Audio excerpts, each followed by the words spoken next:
How's it going, buddy? Welcome to the show. Ben, joined by Michael. It's been a minute, man. This has been stuck in development hell, as we said before we started this Yeah, Ramones I mean, episode. ever since we stopped, I was in a 2 month relationship. I'm now out of said 2 month relationship. I caught mono, and my earlobe was infected.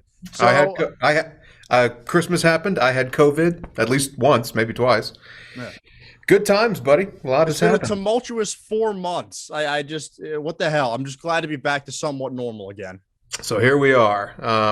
This list was tough just because Ramones. I genuinely like Ramones, but boy, they make it hard sometimes, don't they? They On have a lot of shit, a lot of bad records. They got some good ones, but more bad ones. I would probably say on balance. Oh, I tend to agree.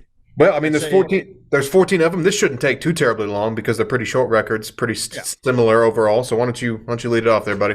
All right, so my number 14 is Mondo Bizarro, their second to last record. Didi Ramone's obviously not there because of his drug issues and leaving the band. So it's CJ Ramone writing the majority of the songs, and it's not a memorable record at all. I can't tell you a single track on this thing. It doesn't make sense in the early 90s, when the grunge movement was in there. It sounds like 80s cheese, which is a phrase you're going to hear me say a lot. It's something I wrote constantly in my notes. It sounds like 80s cheese. It sounds like a lot of dated ideas. It just doesn't feel like it makes any sense anymore. And they should have waved the white flag well before this, but this in my mind, I would be like, I'm done after that. It was always going to be one of these later ones at the bottom. I could have picked that one. It's not too far away, but I had to, on principle, put Acid Eaters at the bottom from Okay. 1993. I think that was their second to last, maybe third to last. I'll go ahead and get this out of the way. I'm going to say this pretty much every time. Their album art was fucking horrible. Like, Yes. that's just, I mean, there's like two good ones out of these 14. Anyway, I had to, I mean, look, the covers of The Who, The Stones, Jefferson Airplane, Bob Dylan, CCR. Why on earth would I not just go listen to those and not listen to Instead, yeah, it this feels a lot album? like, the Rage Against the Machine waving the white flag at the very end. That's kind of how it feels. I Them mean, just doing Rage had all a these style, covers. at They did. least. And the Ramones had a style, but in 1993, their style was 15 years out of date. And Yeah. these covers just aren't good, and it's all covers. And the album art is shit. So, I mean, I just, this was the first one in the history of this channel. I genuinely thought, do I even need to listen to this? There's 0% chance I'm going to like this. But I listened to it. I heard it. Yeah. I never care to hear it again, though. That's my number 14. Pretty easy. That's fair. Another album I don't really care to listen to again is my number 13, their final record, Adios Amigos. I mean, look, CJ Ramone improves the songwriting, which is good because being better than zero is, it's one. So that's about where he stands in the songwriting. It's not super memorable. It's the same problem. It's not really memorable. It's dated, but at least they have I Love You, Scattergun, She Talks to Rainbows, all pretty solid tracks. Nothing really all that special, nothing all that great. Like I said in the last one, this is the band with their dying breaths. They do a couple of covers in here.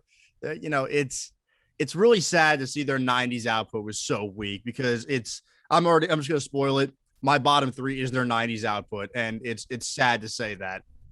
It's an easy choice, man. And yeah, I mean, we'll keep talking about that one. Adios, amigos. 1995, the year I was born. Were you born in 95? 96. Oh, okay, gotcha. Yeah, I mean, man, I hate on pretty much every cover. This is one of the ones where I'm actually going to defend them a little bit and say, as far as the covers go, purely, that one's memorable at least. I kind of like it. Yeah. But boy, the music's not good. Weird genre influences coming in from like 90s alternative and almost like hip hop at times. I mean, there's some like weird shit coming in there just to try and desperately bring some artistic nuance to this thing that just isn't naturally there. It was a very sad way to end a career. But then again, they'd been petering out for a while now. The 90s stuff and the late 80s stuff populates the bottom of my list as well. This one, if you take the covers only studio album out of it, which I hate to even call that a studio record, you know how I feel about these things. Right. That would definitely be the bottom, but just on principle, I had to put the only covers album below. At least there's original material, even though there's some bad covers on this one too. That's fair. I mean, I thought about that quite a bit, but I just went based on my pure enjoyment factor. I had to go with Acid Eaters number 12. I mean, I at least dug my back page. I thought that was pretty well done. Have you ever seen The Rain? It reminded me of that really terrible Sid Vicious version of My Way, except Yeah. it was done at least well, or with somebody that could sing in Joey Ramone. So, it's a weird. It feels like them waving the white flag. They're going, well, Dee Dee Ramone's not here. We don't have a songwriter. CJ's obviously terrible. Let's just do covers. And I appreciate them paying tribute and doing that kind of thing. Obviously, the worst ones are Somebody to Love and When I Was Young are probably my least favorite two tracks on there. But Yeah. you're right. No, this was never going to be above 12. It's not great. It's just, it exists. The best thing, the highest compliment you gave this record is that there's two below it. I mean, that's. I agree. I I agree. mean, And you're right. The album art is horrendous. I do like the Adios Amigos with the dinosaurs with the sombreros. I love that. That's I great know. album art. That's one of the few that, and it's a shame. I wish the album was good because the album art's among their best, Oh actually. yeah. So I mean, this is very predictable. Number 12, Mondo Bizarro, 92. Again, just fucking horrible album art. God, it's so bad. This was, there was like two records that were supposed to be their comeback records, right back to back there. There had been some lineup changes. I don't remember off the top of my head what exactly they were going into this thing. I think, was DD gone at this point? Yeah, he was gone. Okay, that's what it was. I can't remember anything about this fucking record, dude. It's boring. Poison Heart is a catchy song. It's a good song. It's probably That's the only one. He wrote 3 songs on that record. That's one of them. So it's funny that you do mention that. Was another one Censorship? No. Oh, okay. Well, that's the only other one that is going to get any points from me. Those two, Poison Heart especially, is it's a good song. It's just a good song. Yeah. All the rest of this stuff, totally forgettable by the numbers. This was like their comeback, and they're doing exactly what they did in 1978, except about half as good. I mean, what a weak comeback. It was just too they late. are missing, they're missing Tommy, they're missing Dee Dee, so they're missing half the lineup anyway. And Joey and Johnny fucking hate each other at this point, so it's not surprising it's only half as good. Yeah, the 90s stuff just should not have happened. Pretty easy to put that towards the bottom, but now we're getting interesting. So what's your number? What are we on, 11? 11 is Pleasant Dreams. This feels like when the wheels begin to fall off a little bit generally. I mean, they go from a really great band to just a fine or all right band. It feels like pretty much everything they did in the previous record, End of the Century, they took the great production of that and overdid it, and it just feels really overproduced. You obviously have KKK Took My Baby Away, which is allegedly about Johnny stealing Joey's girlfriend and Joey being, or Johnny being famously a Republican, Joey taking that shot at him. I see. That's like easily the number one track on here, but it just feels like layers and layers of nonsense overall. And it felt like a really dark spot they were going to, but they were able, obviously, as you can see, because there's 10 in front of it, them to recover to at least an extent. But yeah, Pleasant Dreams is number 11. Okay. We're a little different on that one, but not hugely. Number 11 always cracks me up when I look at it. Number 11 is Brain Drain for me, 1989. Boy, what the hell? That album cover stands out like a sore thumb in their discography. Holy shit, it's metal as fuck. It was like the Scream. Yeah, it's like his head on fire, and I was like, that's a Ramones album? Oh, okay. And then, of course, you could have sued these fuckers for false advertising when you buy this metal record looking thing and you throw it on, and what do you get? I Believe in Miracles, the first track. And I was like, oh, God, really? Obviously, metal was blowing the fuck up in the late 80s, and clearly they were paying attention to that. The album art is clearly inspired by that. Again, among their better album art, even though that's not saying much. Zero Zero UFO is okay. I mean, Pet Sematary probably pays some bills because that at least was commercially successful. Right. The whole rest of this thing, I just it's boring, maybe slightly heavier, but not really. They can't really do heavy like they're trying to do. It doesn't feel natural at all. And then you've got shit like Palisades Park and Merry Christmas. Who thought that was a good idea? God, it's just awful. So there were a couple high points on this thing, like individual track high points that at least bumped it above the others, but I don't really like this record, and it's number 11. Okay. My number 10 is Subterranean Jungle, the direct follow-up to Pleasant Dreams. It feels like a Pleasant, just like Pleasant Dreams, very similar, except it is stripped down a little bit. The overproduction is still there, but not quite as egregious and apparent, so I will give them that. They don't have a song as good as KKK Took My Baby Away on this record, but they do have Psychotherapy, which is solid. And they also have, Highest Trails Above, which is also a decent track. It feels like them getting a little bit back to what made them really good. but the 80s are still creeping in the background in this record. So it felt like it had to stay at number 10. 80s ruined a lot of bands. A Yes. lot of bands couldn't turn that corner. All right. So still fairly easy for me to, I mean, there's, we haven't got to one yet that I really care to revisit, to be brutally honest, including this one. Number 10, Halfway to Sanity, 1987, continuing on their proud tradition of really pretty poor album art. It's not all bad. I Want to Live, Garden of Serenity, and specifically I'm Not Jesus, I enjoyed. I'm Not Jesus is actually them successfully sounding heavy, which they wouldn't really do on Brain Drain, in my opinion. But I'm Not Jesus it's a heavy song, and it's pretty good, probably the best. But then you got Weasel Face. You got Go Little Camaro, Go. And I'm like, these are some of the worst Ramones songs that I've ever heard. It feels like a parody of the Ramones, honestly. That's what it, like, Go Little Camaro Go feels like a shitty Ramones like tribute band would write. It's the Weird Al cover of a Ramones song. Yeah, I mean, I think perhaps this was just a bit more consistent than Animal Boy, but as you'll find out, I ended up putting that just a spot above because it had some higher points, even though it also had some lower points. I mean, these two were really back and forth to me. Overall, I mean, it's just maybe a little below average is my feeling on this, like a 4.5 kind of deal out of 10 on Halfway to Sanity. Not a huge fan of these like half of their discography, late 80s and on. So that's my number 10. My number 9 is actually Halfway to Sanity. So I'm about the same with you. It's like the mixture, the limbo of, kind of hardcore punk and 80s cheese. They tamed the cheese a little bit by this point because I really dig Bye Bye Baby. I like that track. I think it's well made, well put together. I'm Not Jesus is a decent track. I mean, it sounds like they attempt to be hardcore, and in places they're being a parody of themselves in attempting to be something they're very much not. And in some places it works. It's not a great record, and really the only two consistent members of the band right now are still Joey and Johnny. So, the songwriter is going to take a dip, but at least there's a couple things redeemable about this. But you're right. It's not all that memorable. They think it's heavy, but they're not great at it. And it's okay. It's below average, but it's fine. I'm sensing that we might disagree on Brain Drain because you haven't said that one yet. Yeah, maybe a little bit. If you put that towards the top, we're going to have a conversation. We'll see. So my number 9 is Animal Boy, 1986. I sound like a broken record. Terrible album art. It's like, quit taking fucking pictures of yourselves and putting it on the album. God, I hate when bands do that. It always looks bad. One time. The first Ramones record album art is iconic, and then just think of something different. I have that in my notes. I said the one time it worked was the debut. It looked good. Yeah. The contrast was good. The framing was good. It looked cool. Every other time, not so much. Anyway, they chose to work with a guy named Jean Bovar, I think is how you say it, on production here. And he's another kind of like old school punk rocker. And yet they managed to make something that sounds very weak punk. And then on the flip side, like super 80s cheese, almost power ballady on this thing. Very weird disconnect. And listen to this thing front to back.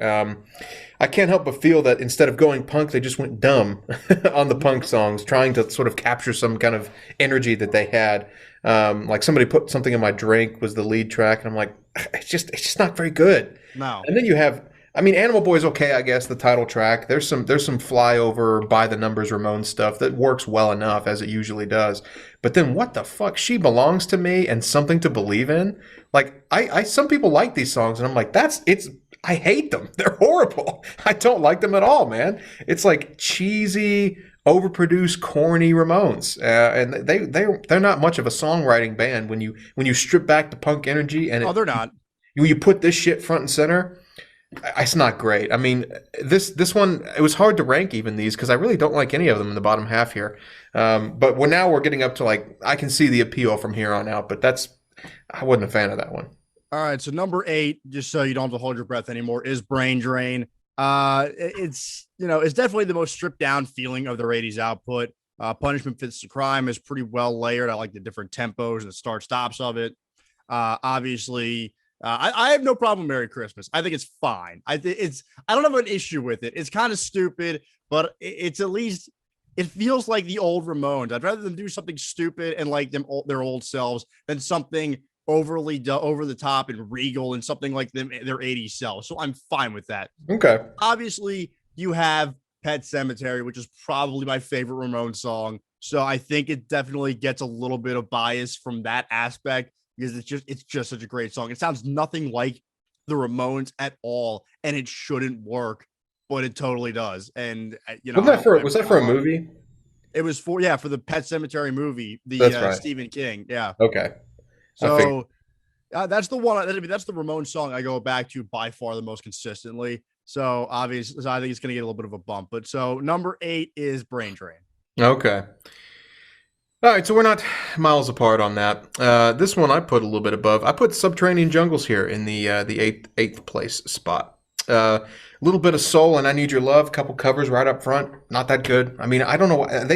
They do more covers than most bands, and they're almost all not that good, in my opinion. The whole album of covers I didn't like, and then I don't really like any of these either. They really seem to look backwards to the 60s on this thing as far as the aesthetic of like almost Beatles-esque kind of early Beach Boys, like 60s pop, especially like melodically on these. For whatever reason, it's just kind of weird how that 60s influence crops up at various points stronger than other points in their discography. Highest Trails Above and Every Time I Eat Vegetables, It Makes Me Think of You. Boy, they're just running out of ideas, aren't they? I mean, it's like, guys, these just aren't good songs. And Psychotherapy, I don't hate it. I don't love it. I think it stands out in terms of energy only on what's otherwise kind of a sedate, kind of glossy-eyed kind of record. And then you have, what was that one towards the end? It ends on a weak note. I should have wrote it down. Whatever. Anyway, this was another like record that I hear bandied about as like a return to form for the band, if you say so. I mean, that really wasn't my experience of it. I thought it was just kind of plowing on, doing variations on themes that they've been doing since the beginning of their career. It's above average, as I've, about average, really, I guess, only 8. Yeah. Don't hate it, don't love it. Probably wouldn't revisit that one even still, even though it's 8th.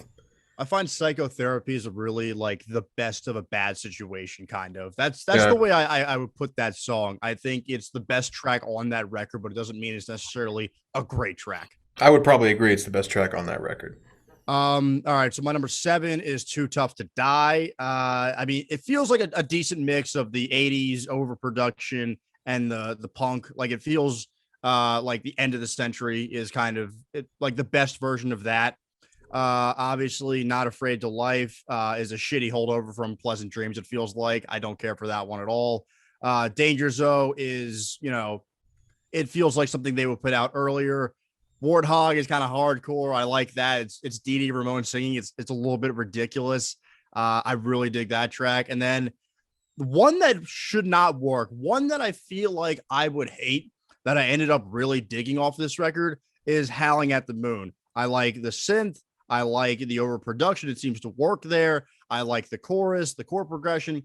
There is no way when I first heard the song, I went, I should hate this, but it actually makes a lot of sense. If the Ramones were doing shitty 80s music and it sounded more like this, I think they would have had better staying power than they actually did. All right. Well, we're right in line on that one. That's my number 7 too. Too Tough to Die.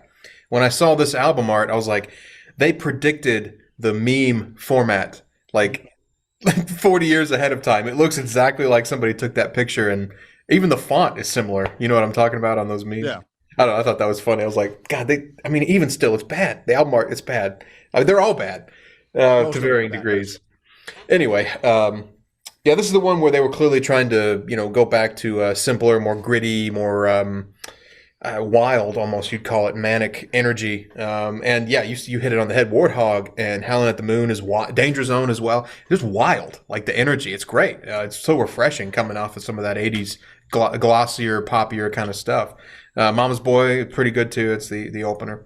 New drummer on this one, I think, right? This is where Richie was his name, I think. Yeah. They went through like 2 or 3 of them. I didn't make a note of exactly when that happened, but this one you can hear production-wise and a little bit on the playing style. He's a bit busier behind the kit. Yeah. Instead of just holding down the quick kind of tempo. Instead of pop, clearly they were chasing heavier, punkier sounds here. And it doesn't add much to the album in and of itself, but Durango 95 appears on this. It's their only ever instrumental cut. Just a bit of trivia there. Ramones trivia doesn't really add that much. It just sounds like it did surprise me when they had the instrumental song on there. I'm like, are they really doing an instrumental track? These guys? And it just sounds like a Ramones track without the vocals. Yeah, so, pretty much. Yeah, not much to it there. So anyway, that's my number 7. From here on up, I like them. All right, so number 6 is Animal Boy. I think this is maybe the biggest deviation we've had, this or Brain Drain. It feels like they've really, embraced the hardcore at this point, which the best hardcore tracks on here are Love Kills and Hair of the Dog, I would say. You didn't like Something to Believe. I didn't mind it. I thought it was a larger, grandiose track. I think it kind of worked. Obviously, we've said it a lot. When they try to go big, it usually doesn't work. But when it works, it's pretty damn good. That's an example. And then I'm surprised. Did you mention Bonzo Goes to Bitburg? No, I didn't like that one that much either. You didn't like that? Oh, I love that track. It's great. You know what it's about? You know how it's like Ronald Reagan went to the German military military cemetery, and they were all sitting there like, what an idiot. Why is he doing this? The SS is buried there. So yeah, Bonzo Goes to Bitburg is one of the best tracks, I think, in my opinion, the Ramones ever put out. I love that track. I think it's a lot like Pet Sematary, where the strength of this track, in my mind, may put this up a little bit higher for me, just because I think so highly of it. But yeah, so Animal Boy it's a decent deviation from the 80s cheese. I like the hardcore direction, and obviously Bonzo is a great track. So that's why I have it higher than you, obviously. So obviously we're a few spots apart on that, yes, but I'm afraid there's one where we are going to be miles apart on that I haven't said yet. But not this one. My number 6 is Road to Ruin. We're getting into the 70s stuff that pretty much everybody likes, including me. Again, fucking horrible album art. But anyway, I feel like I say that every single time. It should be mentioned every time. It's worth mentioning every single time. It's so consistently bad. It's amazing. They compete with Dire Straits as far as like worst aggregate album art. I just wanted to have something to do. Starts this thing off super strong, but then they kind of regress a little bit on I Wanted Everything into a simpler, more sound of like it's 78, so they've only been around for a couple of years at this point. But they had 4 albums within like 2.5 years or something. Like they were pumping them out real quick. So they didn't have too much time to grow, but they were moving forward in terms of like the production quality and the bit. I say complexity only relatively in terms of Ramones, you know what I mean? But some better choruses, some better hooks in the verses, you know what I mean? Don't Come Close and I Don't Want You, a little softer, more refined, questioningly as well. I think they do the softer side a little bit better here than they would later. It's a Long Way Back, again, great song. And then you have Needles and Pins, another terrible cover thrown into the mix like they always do. And obviously I Want to Be Sedated should be mentioned as well, because that had a late commercial run in like the 80s or something where people kind of discovered that song in retrospect. But it's a pretty good record. I like it, but I think they got 5 better. That's fair. My number 5 is their second record ever, which is Leave Home. Part of the issue with that is it just feels like their first record part 2. It doesn't feel like very interesting. If You're Gonna Kill That Girl is a good stop and start track. I like that. Feels like some old surf rock. Pinhead's pretty good. I really love the Gappa Gappa Hey and that weird shit they do at the end. If they did that in the 80s, I think I would hate it. But the fact that they do it right now and they're super stripped down, I really think it's interesting.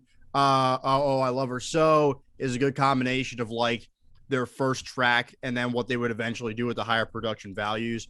And then Glad to See You Go is probably the best pure, like straight up Ramones track. But the thing that does put it is the fact that it is just not that original compared to their other output. It's just basically the second part of their first album. Definitely. And they were, what are they, like 8 months apart? They were right back to back. Number 5, Ramones' End of the Century. It might be the worst album art of the whole bunch, End of the Century. Boy, it's bad. Just these pastel, glossy looking 80s pictures. Okay, I say 80s. It's only like 1980. Like it just began, and already they're full in on the 80s style, which, as we know, has aged pretty poorly. So yeah, they had a lot of terrible covers, but this is probably my pick for the very worst. You hear some sound effects at the beginning of this record, and you're just like, oh boy, our boys have a message. They're getting political. Do you remember Rock and Roll Radio? It's a little painful, man. I know a lot of people have a soft spot for that song. I didn't love it. I thought it was a little corny. The horns, come on, guys.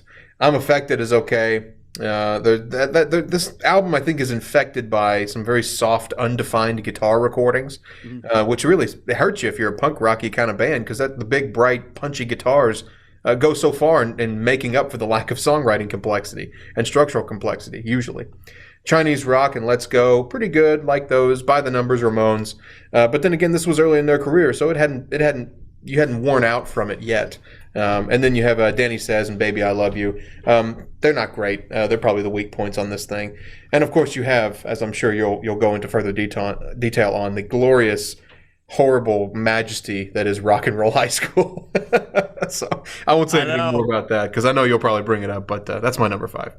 All right, my number 4 is Road to Ruin. Obviously, like you said, I Want to Be Sedated. Great track, probably the standout track on here. It is Tommy Ramone's last record, and actually Marky Ramone produced it. So that's pretty interesting. That's a little nice piece of trivia for you. Go Mental. I really like that track too. I Want to Be Sedated and Go Mental. They're not back to back, but they may as well be because the titles are good together. Yeah.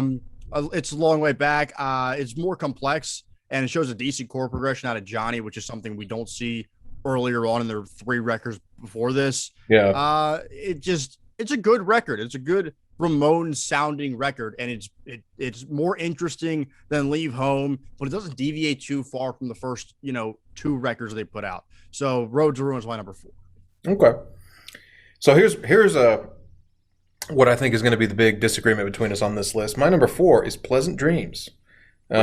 New decade, same terrible album art, so we haven't improved in that regard. But I think the sort of, it's not even pop so much. It's like vaguely new wavy, punk influenced art rock. It's like I don't even know if they intended it that way. But when I listen to this record, it gives off like a almost uncategorical, experimentative kind of vibe to me that perhaps they didn't even intend, because God knows they're not the best technical musicians. But this is going to be my only slightly controversial placement, I think. All's Quiet on the Eastern Front, She's a Sensation. They're catchier, they're poppier, they're more produced, but I wouldn't even say overproduced. I think they're appropriately produced. And We Want the Airwaves, super refreshing melodic ideas after the very simplistic punk rock of their earlier records. I found it that way, at least. And you have 10cc's Graham Goldman on production. For those that don't know, they're not a very big name. I only happen to know them because they were recommended to me by a friend of mine. But they're this art pop, progressive rock kind of band from the 70s that had some weird, cool stuff. And he's producing. And then Come On Now, maybe one of their catchiest songs they ever wrote. I really like that song. But Don't Go, on the flip side, is a song that sounds incredibly dated, pretty tired. But I was shocked that I really like this record. I think it's pretty good. I'd even put it above some of the classics that you're naming. All right, so my number 3 is definitely End of the Century. I really dug this record a lot. The first one post Tommy Ramone, and I would say the best one post Tommy Ramone. It's the great mixture of high production values. Phil Spector produced it, pulled a gun in the band, which is amazing. Phil Spector also a dick, and he's in jail. So yeah, Phil Spector producing it. It's high production value, but it's still very much the Ramones. They're still themselves in this sphere, which is something they obviously, as in my opinion, get away from as the years go on. Baby I Love You and Danny Says are really cool, like Beach Boys-esque kind of tracks. I do like Do You Remember Rock and Roll Radio? I like the horns. I like how grand it feels. I like the synths behind it. I think it's done well. And then obviously I got Rock and Roll High School is just great. I mean, it's just the movie is shitty and it's awful, but it's so funny. The movie's amazing. The song's pretty good. Yeah, like if you can go somehow find Rock and Roll High School, it's worth it.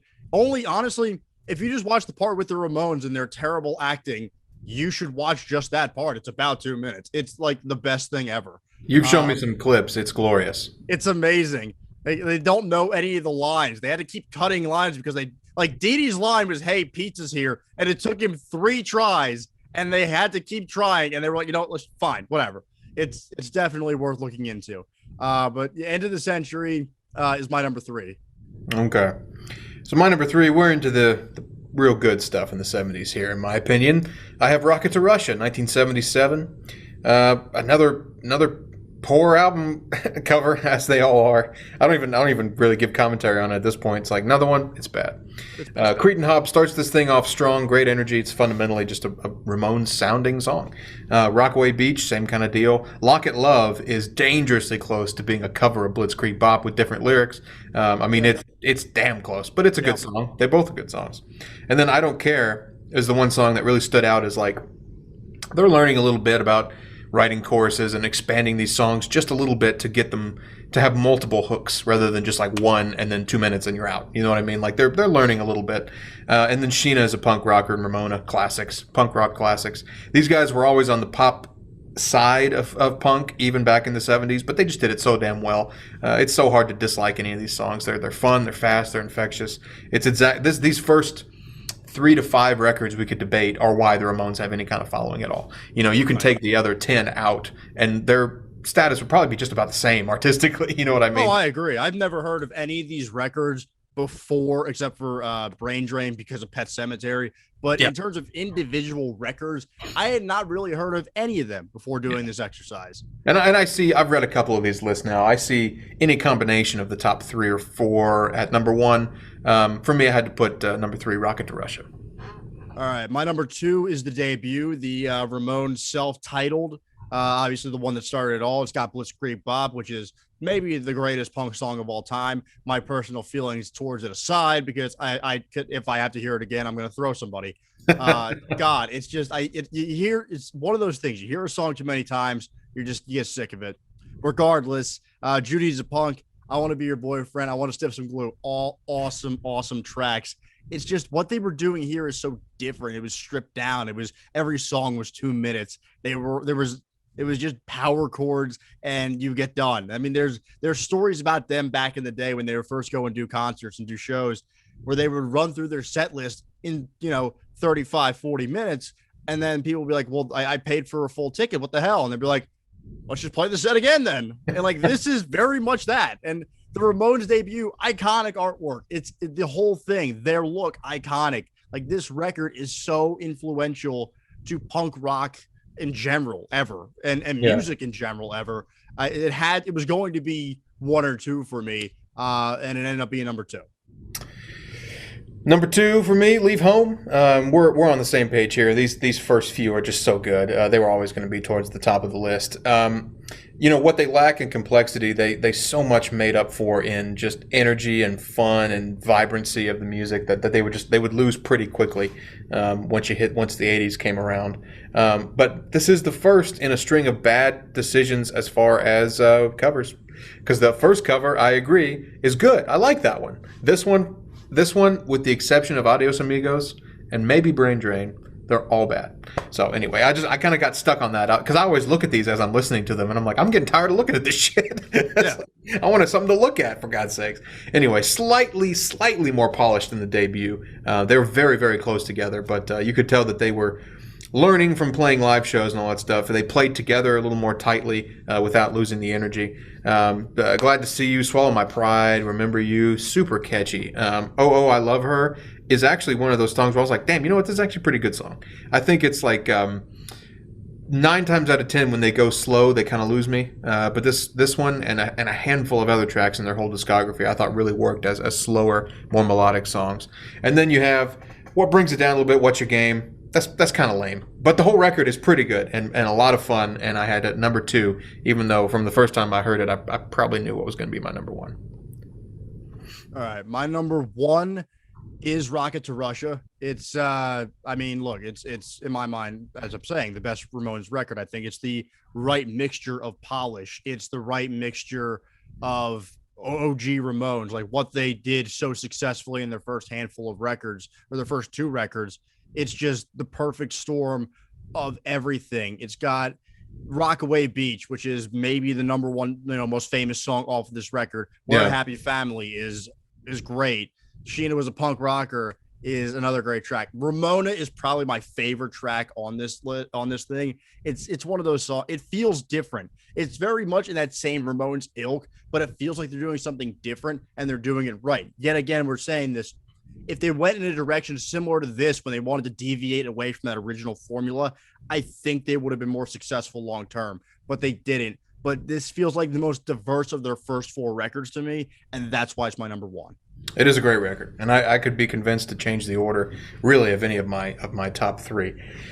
But I had to give it to the debut, as I so often do. I'm very biased towards debuts. Blitzkrieg Bop is on here. I don't dislike that song at all. I think it's great. But then again, I haven't heard it nearly as much as you have, I'm guessing.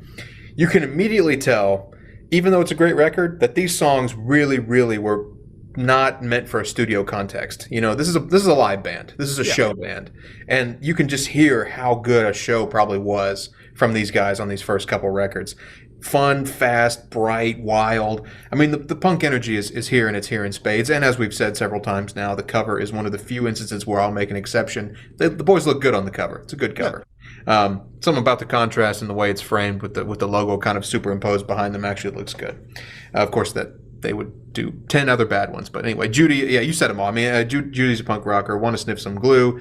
I don't want to, I don't want to walk around with you. I don't want to go. I mean, these are all just really good. Funny enough, I wish they were all longer, which is a mark in their favor, except I don't want to go down to the basement. I actually was like, there's nothing going on in this tune. Like, it's fine. And it's only like 2 minutes. I was already bored. 2 minute song, and I was bored. But all the other ones, pretty good. Love the pathetic little guitar solo on I Don't Want to Rock Around With You, by the way. It's like, Johnny Ramone's not a guitar player, okay? He's never going to be Jimi Hendrix. He's just a guy who does a thing. Yeah, so they're simple songs, kind of repetitive riffage, but the energy and the innovation, because at the time this was not a tried and true sound. They were among the first to make this kind of sound a thing. And obviously, testament to their success, there'd be pop punk bands influenced by them for 30 years, up until 15 years ago, 2005-ish, when Blink-182, Sum 41, they can definitely trace their artistic lineage back to the Ramones, and specifically back to these first few records. So that had to be my number 1, man. Okay. All right. So we finally made it out of development hell. We did all 14 records. Ben, I'm not going to pick again. Thank God for both of us. This is your pick. Go ahead. What do you want to do? Well, I think it needs to be something a little short, and a band we both like, but I haven't heard all their records, and I don't think you have either. They only have 6, maybe 7, I don't recall. Alice in Chains, a 90s grunge band. Definitely upper B tier or even A tier, depending on who you ask, grunge bands. I would probably put them in lower A tier. And I think that they're one of those bands that have had multiple frontmen. They've tried multiple styles over multiple eras. They have like 6 or 7 records over 25 or 30 years. And I've only heard like 3 of them, of the 6 or 2. So I feel like that'd be a pretty quick one. We can get in and out on that and maybe get back up, to doing maybe these one every week or so, 2 weeks or whatever. But I'm glad this one finally got done. This, I'll be honest, started off fun. And then by the last like 6 or 7 records, it was kind of a slog to get through these. No, there's definitely, they're not consistent. It's a, fire out of a gun and then it just dies off immediately. So anyway, glad we got it done. Mike, thanks for joining me. We'll be back, hopefully not 4 months from now with Alice in Chains Worst to Best. So that'll do it for now. Thanks for watching.